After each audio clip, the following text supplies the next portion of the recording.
যেখানে স্বামী তার স্ত্রীকে হত্যা করে বেশ কয়েক অংশে টুকরো টুকরো করে এই লাশ গোপন করার চেষ্টা করে।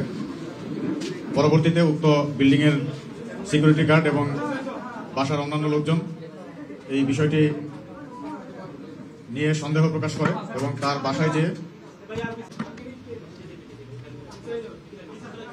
পরবর্তীতে ওই বিল্ডিংয়ের অন্যান্য লোকজন এবং সিকিউরিটি গার্ড তার বাসায় গমন করে এবং বাসায় গমন করে যখন দরজায় কলিং বেল দেয়, কলিং বেল দেওয়ার পরে প্রায় 30 মিনিট পরে সে দরজা খুলে। অন্যান্যদের যখন সন্দেহ হয় বিষয়টি নিয়ে, তারা জোরপূর্বক বাসার ভিতরে প্রবেশ করে এবং বাসার বিভিন্ন অংশে রক্তের দাগ দেখতে পায়। এরপর তারা বাসার বাথরুমে প্রবেশ করে এবং বাথরুমে প্রবেশ করে দেখতে পায় যে কাপড় চোপড় এবং রক্ত ছড়িয়ে ছিটিয়ে আছে এবং কমোডের ভেতরে মাংসের টুকরো দেখতে পায়। এর পরবর্তীতে বাসা খুঁজতে যেয়ে তারা খাটের নিচে খুঁজে পায় যে একটি মানুষের পায়ের অংশটুকু রয়েছে।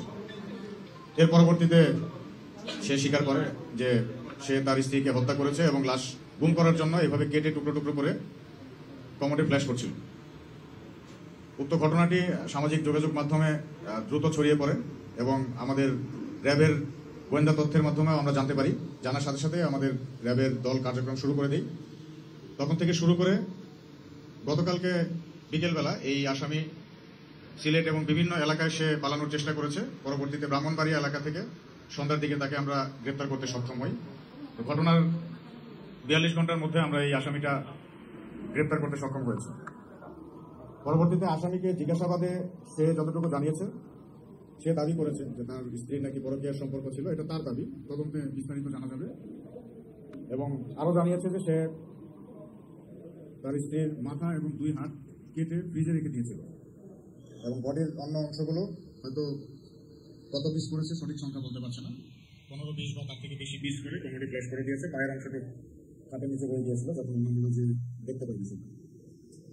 এই ধরনের ঘটনা অত্যন্ত দুঃখজনক এবং এই ধরনের আসামিদেরকে আমরা আমাদের সর্বোচ্চ চেষ্টা করেছি আইনের আওতায় নিয়ে আসার জন্য, গ্রেপ্তার করেছি এবং আইনের কাছে সুপর্দ করব।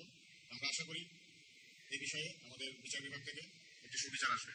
তবে প্রাথমিকভাবে তাকে জিজ্ঞাসাবাদে সে নিজে যে গল্পটা বলেছে, তার স্টোরি অনুযায়ী হচ্ছে তার যে সন্তানটা আছে তার স্ত্রী পরকীয়া করে, এই ধরনের একটা কথা সে দাবি করেছে।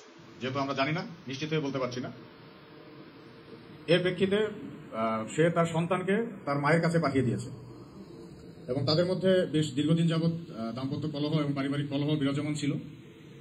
সে বলছে যে তার স্ত্রী নাকি সুইসাইড করেছে এবং পরবর্তীতে সে ভয় পেয়েছে, তাকে কেটে টুকরো টুকরো করে গুম করার চেষ্টা করেছে। এই ধরনের একটা দাবি সে করেছে, যেটা আপাত দৃষ্টিতে আমাদের কাছে গ্রহণযোগ্য মনে হচ্ছে না।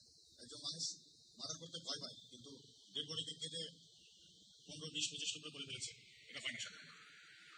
এটা তার ভাষ্য অনুযায়ী আমরা জানতে পেরেছি। পরবর্তীতে তদন্ত সাপেক্ষে কিংবা কোর্ট থেকে হয়তো বিস্তারিত জিজ্ঞাসাবাদের জন্য রিমান্ডে নিয়ে আসলে হয়তো আরো বিস্তারিত জানা যাবে।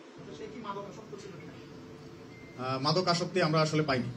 আমরা যখন গ্রেপ্তার করেছি তার মাদক আসক্তির কোনো সিমটম দেখতে পাইনি। সে একজনের নাম বলেছে, উক্ত ব্যক্তিকে আমরা আসলে চিনি না, যে কারণে এটা বানানো গল্প হতে পারে, সত্যি হতে পারে, এটা তদন্তে জানা যাবে। সে বলেছে যে সে নাস্তা আনতে গিয়েছিল নিচে, তারপরে উপরে উঠে এসে দেখে তার ওয়াইফ আত্মহত্যা করেছে। এই ধরনের একটা গল্প সে বলেছে, যেটা আমাদের কাছে বিশ্বাসযোগ্য মনে হয়নি। তবে এই ঘটনাটা বেশ সময় নিয়ে করেছে। সে সময় নিয়ে বলতে হয়তো 3-4 ঘন্টা বা এর থেকে বেশি সময় হয়তো নিয়ে করেছে। এটা সে নিচ থেকে যে চাপাতি এবং চাকু এগুলো কিনে নিয়ে এসেছে দোকান থেকে। এগুলো পুলিশ উদ্ধার করেছে। এটা আসলে ফ্ল্যাট বাসার ভেতরে, তো একটা বাসার ভেতরে কি হয়, বাইরে থেকে আসলে এত শব্দ হয়তো শোনা যায়নি। কিন্তু আমরা ধন্যবাদ জানাবো সিকিউরিটি গার্ডকে এবং সেই বাসার যে মালিক এবং অন্যান্য লোকজন আছেন, যারা যে তাদের সন্দেহের ভিত্তিতে বাসা চেক করে এই জিনিসটি বের করতে পেরেছেন। মূলত ক্রেডিটটা তাদের। তারা যদি এভাবে খুঁজে বের করতে না পারতো তাহলে হয়তো এই কেসটা আরো ডিফিকাল্ট হয়ে যেত।